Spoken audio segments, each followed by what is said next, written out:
Bonjour à tous, bienvenue dans le 8h30 politique, votre grand rendez-vous politique du samedi matin, ça se passe sur France Info. Ensemble, on refait le film de la semaine, le film des principaux événements. Tout à l'heure, comme Paul, la communication politique passée à la loupe d'Antoine Baillet. Comme tous les samedis, notre coup de fil surprise. Et bien sûr, l'actualité qu'on va passer en revue avec notre invité. Ce matin, il sera peut-être tout à l'heure à 11h30 sur la ligne de départ de la course à l'Élysée. Député des Pyrénées-Atlantiques, béarnais, berger, randonneur et maire du petit village de Lourdios-Icher. Bonjour Jean Lassalle. Bonjour. Et merci d'être sur France Info ce matin. À mes côtés, Yael Goz, le chef du service politique de France Info, pour la première question. Bonjour Monsieur Lassalle. Bonjour. Jules disait peut-être, parce que c'est à 11h30 que Laurent Fabius officialisera la liste définitive des candidats validés pour cette élection présidentielle. Votre compteur, à vous, était bloqué à 453 parrainages. C'était mardi dernier.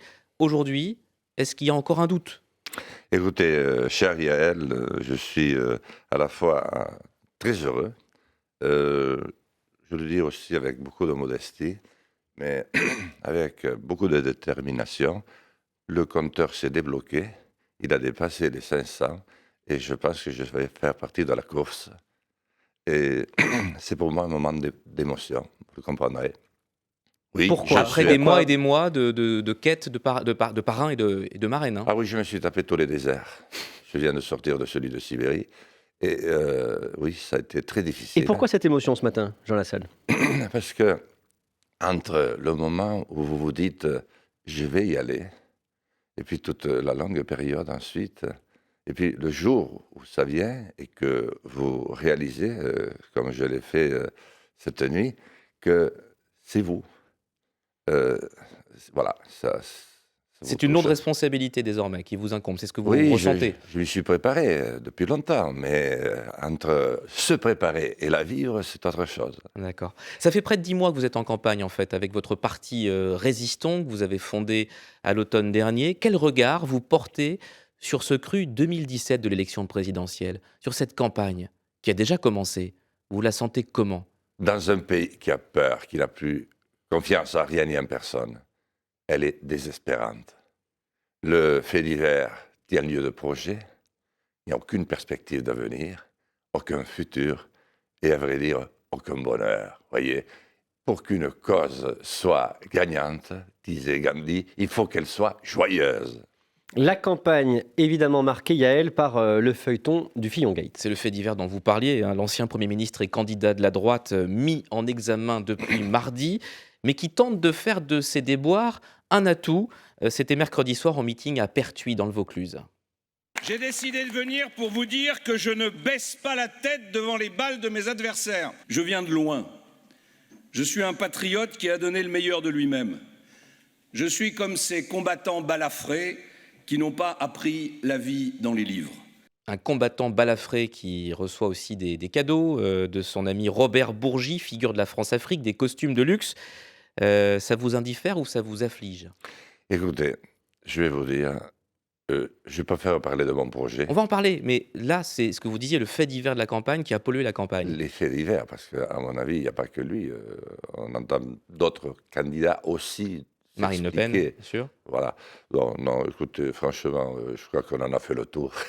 On a fait le tour. Oui, on a fait le tour. Sondage Odoxa France Info. C'est affligeant. 3/4 des Français estiment que François Fillon aurait dû renoncer à sa candidature. Vous le pensez aussi? Je préfère parler de mon projet, vraiment. D'accord. J'ai tellement à dire et tellement peu de jours pour le faire. Alors, vos motivations, justement, profession de foi. Les Français vous connaissent bien, député rebelle, chantant l'hymne occitan dans l'hémicycle, gréviste de la faim pour sauver une usine chez vous, et puis également marcheur, Tour de France, 5000 km à pied en 2013. Ce serait quoi une présidence Lassalle? Premier acte de Jean Lassalle à l'Élysée, c'est quoi? Je retire immédiatement les troupes françaises du Proche-Orient. Parce que, au fond, je ne vois pas, je ne comprends pas très bien ce que nous faisons, comme ce que nous faisons d'ailleurs en Afrique depuis Alors très expliquez-nous, longtemps. précisez-nous ce que ça veut dire, parce que vous les retirez d'où? De quel pays précisément? Bien, je les retire de Libye, je les retire du Mali, des secteurs. De la coalition qui fait aussi la guerre en Syrie? Oui, parce que Pourquoi? voilà, c'est très important. Je crois que c'est un autre paradigme qu'il faut poser. Celui-ci, c'est une escalade permanente des attentats permanents parce qu'il y a un arc électrique comme les 2 prises de la batterie que vous faites toucher de part et d'autre de la Méditerranée. Et la France doit reprendre une initiative qu'on n'a pas vue depuis très longtemps sur le plan des ambassadeurs. Comment luttez-vous contre Daesh si vous ne faites pas la guerre à la source? Mais il y a d'autres moyens de lutter. Ça s'appelle aussi la diplomatie. Ça s'appelle Mais mettre avec en Daesh, place. ça semble impossible. Vous parlez de Oui, diplomatie. C'est pas avec Daesh. pour l'instant, oui. Mais je créerai ensuite, la deuxième décision, la 4e arme. Nous avons l'armée de terre, de mer, de l'air.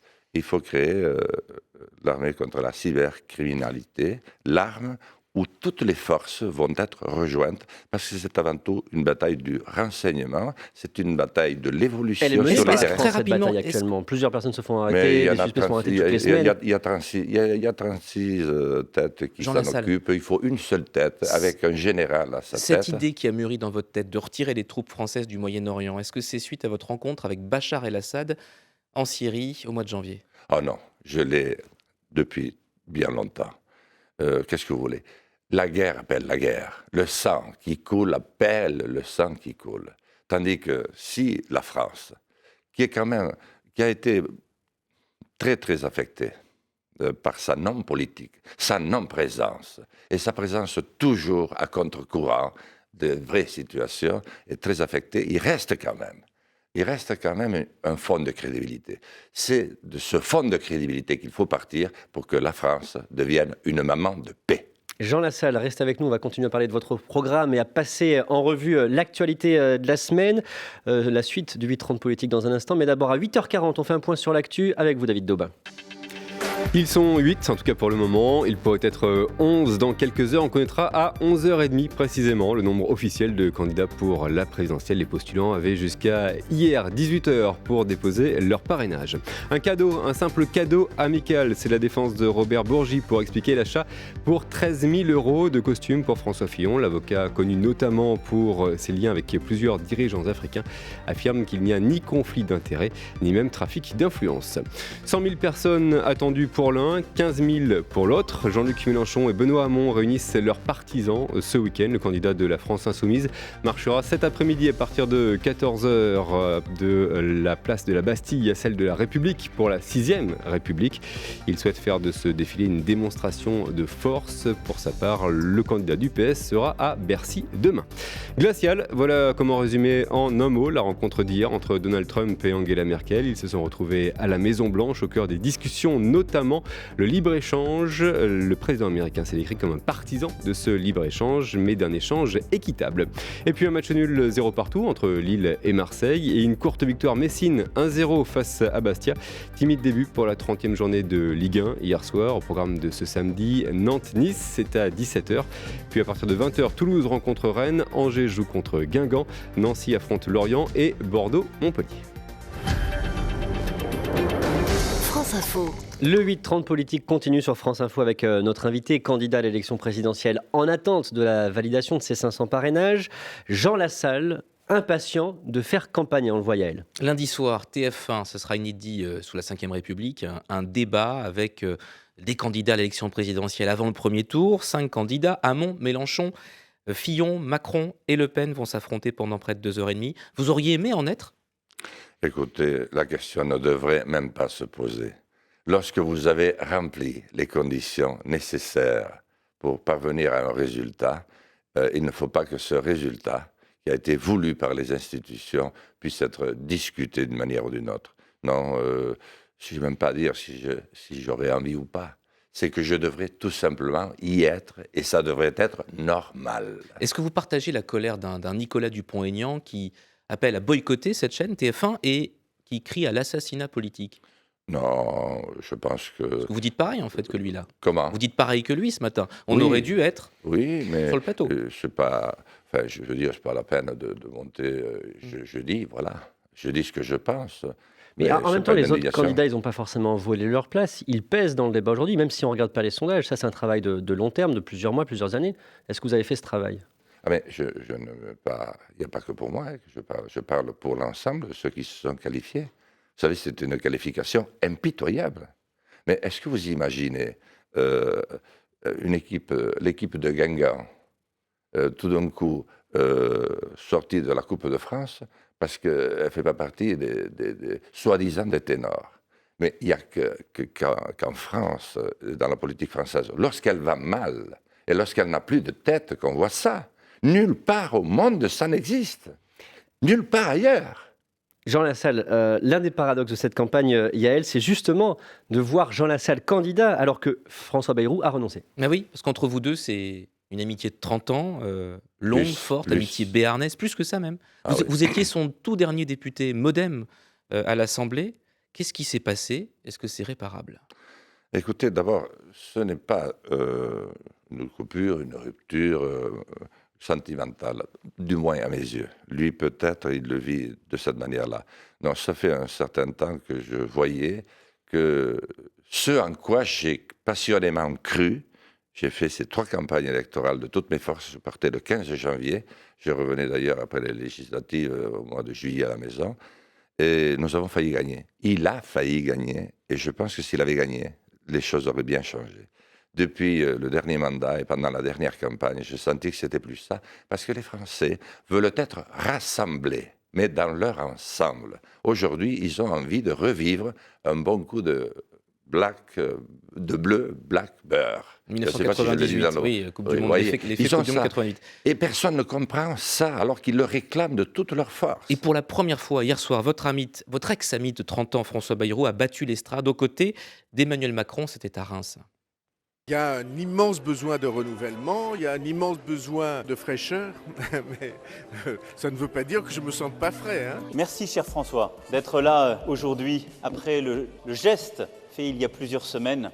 Est-ce que c'est une erreur de marcher avec Emmanuel Macron, Ben, vous, le marcheur de la République? Il répond lui-même. Hein.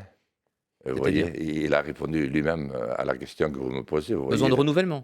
oui, mais après, il fait je n'ai pas besoin de je ne sais quoi. Et qu'est-ce que vous C'est- pensez d'Emmanuel Macron comme candidat?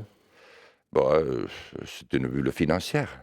Une bulle financière, Oui, spéculative. Il faudrait pas qu'elle éclate aussi violemment que celle que nous avons déjà connue. Alors, on va vous prendre au mot quand même, Jean Lassalle. Le 30 octobre 2016, dans le JDD, vous disiez « Je ne suis ni de droite ni de gauche, je suis d'ailleurs ». Ces mots-là, Emmanuel Macron aurait pu les prononcer. Oui, sauf que lui, il les prononce avec l'élite. Et une élite qui, bien sûr, ne les tiendra jamais parce qu'elle ne peut pas les tenir. Comme je l'ai déjà expliqué, il explique qu'on peut essayer de rapprocher, vous savez, la verte dans les Alpes des drues. Ça va casser quelque part, il ne va pas avoir des bras assez forts. Avec le bruitage en Alors plus. alors qu'il faut partir de la base. De la base. C'est pour ça que moi, François parle de renouvellement. Moi, j'ai parrainé Poutou. Philippe J'ai Poutou, parrainé candidat Philippe du Poutou. NPA. Oui, je l'ai parrainé parce que je veux retrouver la force de combat pacifique des paysans et ouvriers réunis, les grands oubliés de ce siècle. Les paysans et ouvriers qui ont construit la France, je dois les retrouver. Et je dois préparer les conditions du nouveau Conseil national de la résistance, si possible, avant d'avoir connu 100 millions de morts avant. Messieurs, c'est l'heure de notre coup de fil surprise. Comme chaque samedi dans le 8h30 politique, on a un invité surprise au téléphone. Ce matin, c'est Gérard Chivardi, le maire de Maillac dans l'Aude, candidat du Parti des Travailleurs en 2007. Bonjour Gérard Chivardi. Bonjour. Merci d'être sur France Info ce matin. Vous l'entendez, Jean Lassalle est prêt à lancer sa campagne en attente de validation. Qu'est-ce que vous avez envie de lui dire ce matin? D'abord, bravo d'être arrivé à pouvoir réunir tous les... Oh, comment ça s'appelle Tous les quoi, monsieur Chivardi? J'arrive. Bravo pour réussir à réunir tous les 500 parrainages. Et en plus, Jean, je suis vraiment à fond derrière toi parce que tu es le seul, je dis bien le seul, à avoir compris que la ruralité est indispensable à la France et à la République.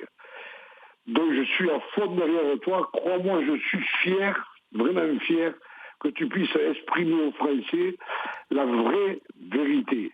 Gérard Chivardi, la liaison n'est pas très très bonne, on ne va pas forcément vous garder très longtemps à cause de ce problème technique. Jean Lassalle, qu'est-ce que vous avez envie de dire à Gérard Chivardi qui vous encourage ce matin?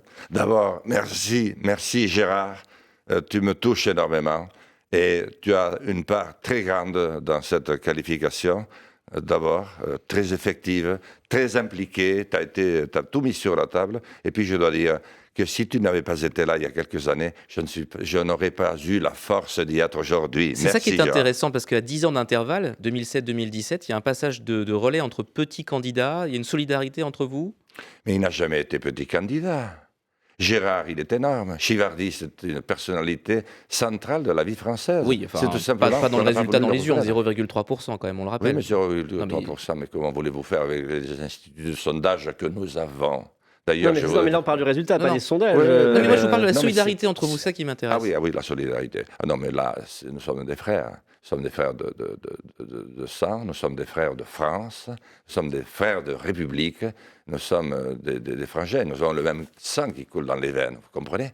Donc, moi, je suis très ému de l'entendre me parler ainsi ce matin, et j'ai envie de lui dire, je t'embrasse, Gérard, merci. Et vous allez faire campagne sur cette France des oubliés, cette France rurale, oubliée de la campagne, c'est ça ce qui vous anime ce matin, Jean Lassalle? Bien sûr, et je vais engager Campagne et Commune de France, grande cause nationale, directement sous l'autorité du président de la République, parce que c'est une priorité absolue.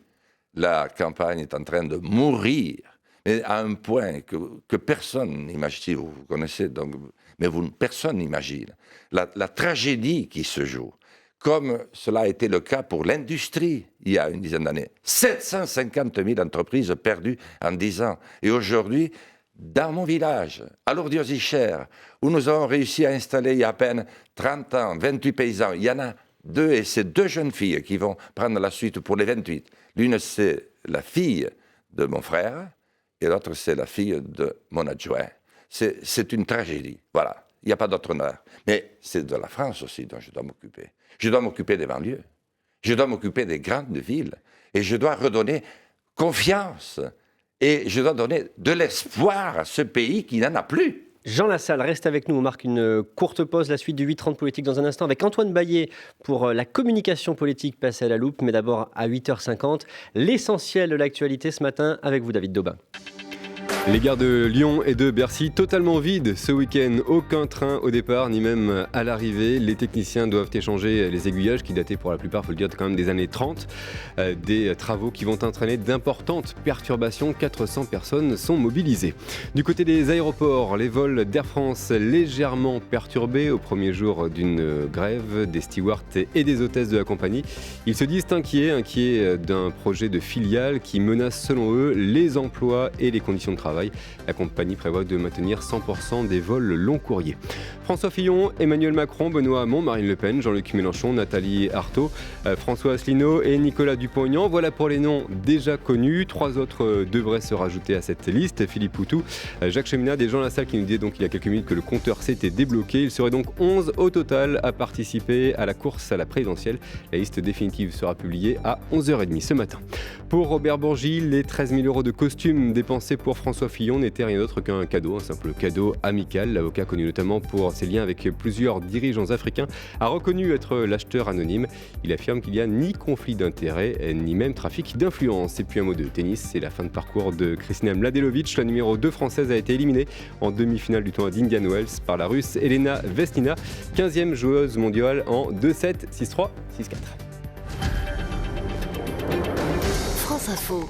Le 8h30 politique continue sur France Info, toujours avec Jean Lassalle, avec Yael Goz et maintenant Antoine Baillet. Bonjour. Bonjour Jules. Pour Comme Paul, la communication politique passe à la loupe et c'est important la communication en politique. Antoine, c'est à vous, on commence justement en revenant sur l'accès aux médias des petits candidats. Dans la salle, vous flirtez ou vous allez dépasser les 500 parrainages et pourtant on vous a très peu vu, très peu entendu jusqu'à présent dans cette campagne. On va écouter ensemble le témoignage du politique Pierre Larouturou qui a essayé d'être candidat pour le parti Nouvelle Donne et on en parle juste après. La Nouvelle Donne a quand même rassemblé plus de 500 000 voix européennes. On a fait encore 5% il y a quelques mois aux législatives partielles. On a eu 0 seconde sur RTL, 0 sur TF1, 0 sur la plupart des grands médias. Donc c'est difficile d'expliquer un projet quand on a 0 seconde et donc les élus ne donnent pas leur signature. Est-ce que c'est quelque chose que vous avez ressenti ? Oui, je l'ai ressenti avec beaucoup de souffrance. Et certains n'ont pas compris mon attitude, parfois, je le dis, un peu rebelle. Parce que je ne peux pas supporter cela en France. La France, c'est le pays des droits de l'homme. Et c'est le pays de la diversité politique. C'est un pays qui adore le débat, qui adore la politique. Et le réduire de manière aussi Vous avez des exemples précis de moments où on ne vous a pas interrogé, vous, médias, et où vous en avez souffert ? C'est-à-dire, ça a été pendant 1 an. J'ai fait 5 médias, je pense, ou 6. J'en ai eu autant de décommandés, certains d'ailleurs au moment où j'arrivais dans le studio. Je ne veux pas rappeler de mauvais souvenirs, mais non, il faut, je le dis, nous portons une part de responsabilité écrasante dans cette affaire, parce que nous avons failli, nous les politiques, depuis 25 ans. Mais je le dis, et je le dis dans une émission et dans une radio que j'aime, parce que c'est la radio officielle de la France, c'est France Télévisions, c'est France Info. Je dis, attention, n'allons pas là-dedans. Remettons-nous. Faites comme moi.